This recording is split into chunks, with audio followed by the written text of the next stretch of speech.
Investigative journalist थी।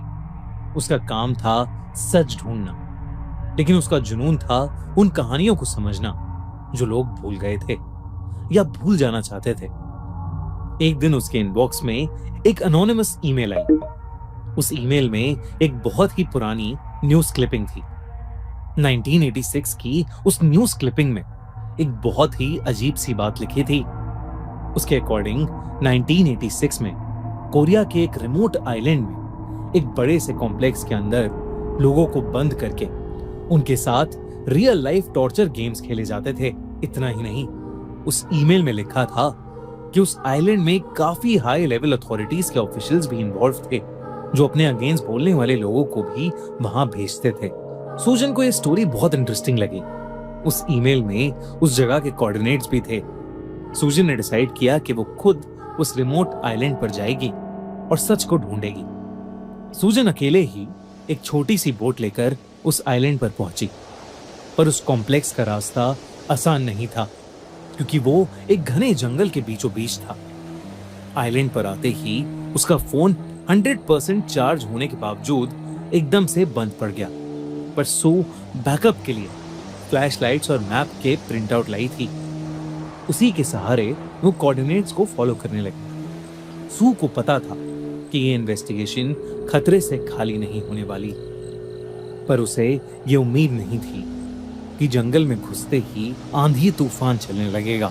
सू को उन तेज हवाओं में कुछ ढंग से नहीं दिख रहा था। तभी उस जंगल के अंदर से रोने की चीखें सुनाई देने लगी।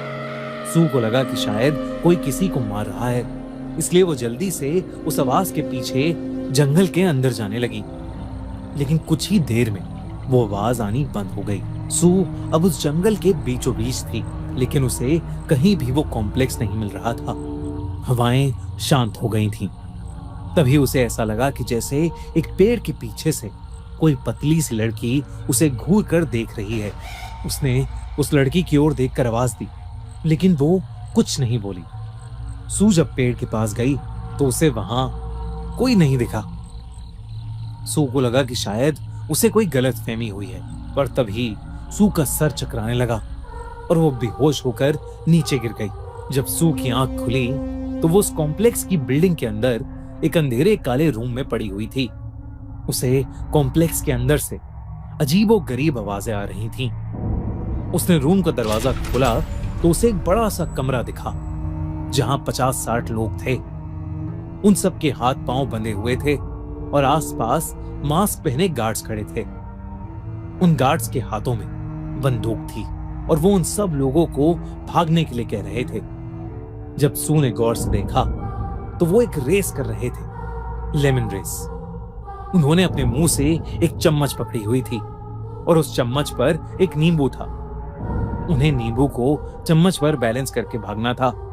अचानक से एक भागते हुए लड़के की चम्मच से नींबू नीचे गिर गया और गार्ड्स ने तुरंत उसे गोली मार दी।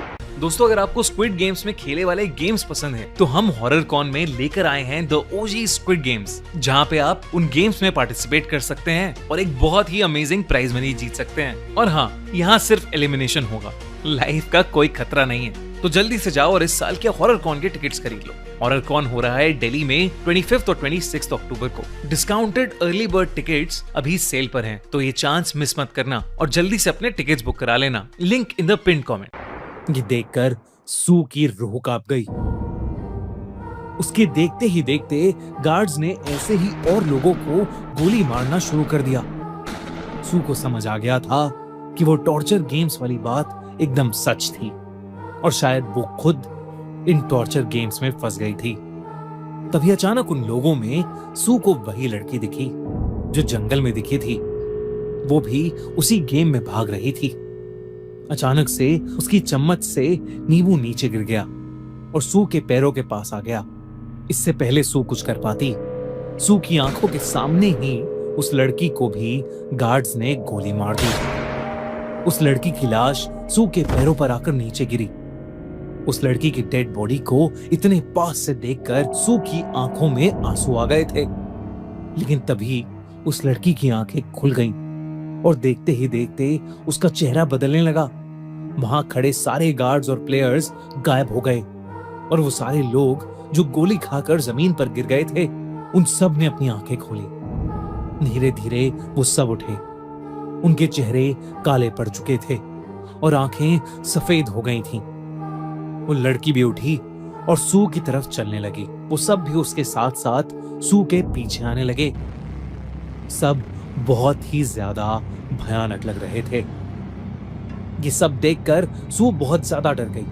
वो वापस उस अंधेरे कमरे की तरफ भागी और उसने दरवाजा बंद कर लिया। दरवाजे पर जोरों की धमधम हुई।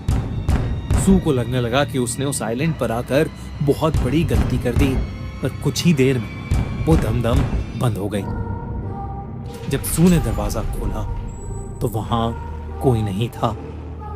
पूरे हॉल में धूल मिट्टी भरी हुई थी और सालों पुराने खून के धब्बे थे।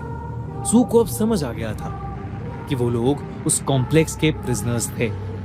वो सारे भयानक लोग जो उसने देखे, वो उन्हीं टॉर्चर हुए लोगों की आत्माएं थीं। सू ने अपने कैमरे से उस कॉम्प्लेक्स की फोटोज ली और किसी तरह उस कॉम्प्लेक्स से बाहर निकली। जब उसने वापस कॉम्प्लेक्स की ओर देखा तो उसे वही पतली लड़की फिर से दिखी, जो तुरंत ही हवा में कहीं गायब हो गई। सू किसी तरह उस रात अपने घर चली गई। वो उन गेम्स के खिलाफ एक रिपोर्ट प्रिपेयर कर रही थी, लेकिन उसे 3 बातें अभी भी समझ नहीं आ रही थीं। उसे उस जगह के बारे में आखिरकार ईमेल भेजा किसने?